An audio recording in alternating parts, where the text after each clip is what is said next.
The idol worship of India. Where does this strange practice originate? Why do people bow down before stones? Do they truly believe they are bowing before a god? And if not, why then do they do it?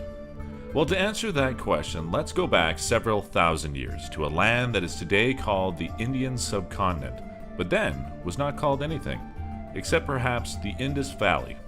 The people who lived there did not identify themselves with any religion, sect, or ideology, but because they lived near a river called the Indus, they became to be known as Hindus. Their simple society was divided practically into the workers, who performed all the menial tasks, the traders, who ran small-time businesses, the bureaucrats, more powerful men who ruled over and governed the lands, and then the priests, who took care of religious and intellectual activities, including the propagation of ritual practice. But there was another class of men, who were all but forgotten. This was somewhat secret class of men. They were the original sadhus, original truth seekers. These men were very different. They were in search of a deeper meaning. In Europe, their counterparts were called monks. In China, they were called daoshis, and in Africa, shamans.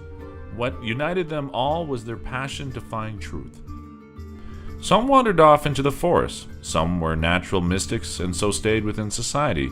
But as these individuals found the truth and sacredness of life, they became known as the enlightened ones.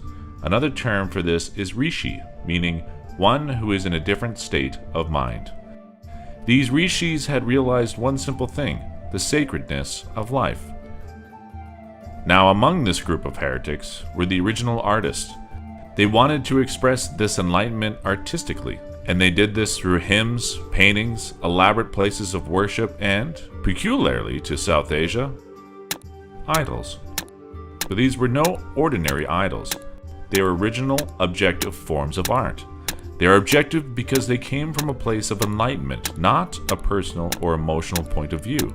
Just like the Sphinx in Egypt, the Zen paintings of China, the Great Temple of Delphi in Greece, these constructions had a certain power about them. They represented an enlightened human being, a beacon for people to aspire to. The facial expression was peaceful and arresting.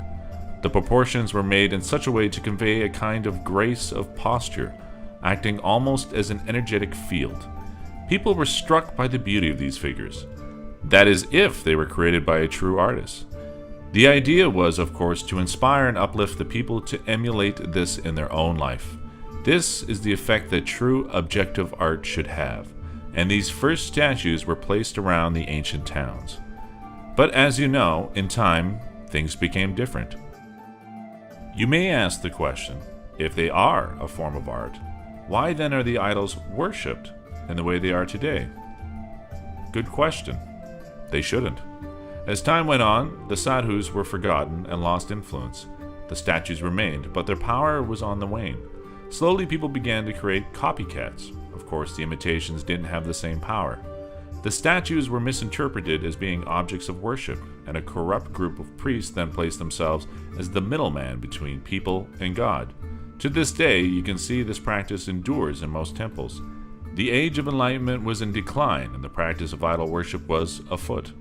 People, by and large, forgot what these stony gods actually once stood for: original, enlightened art.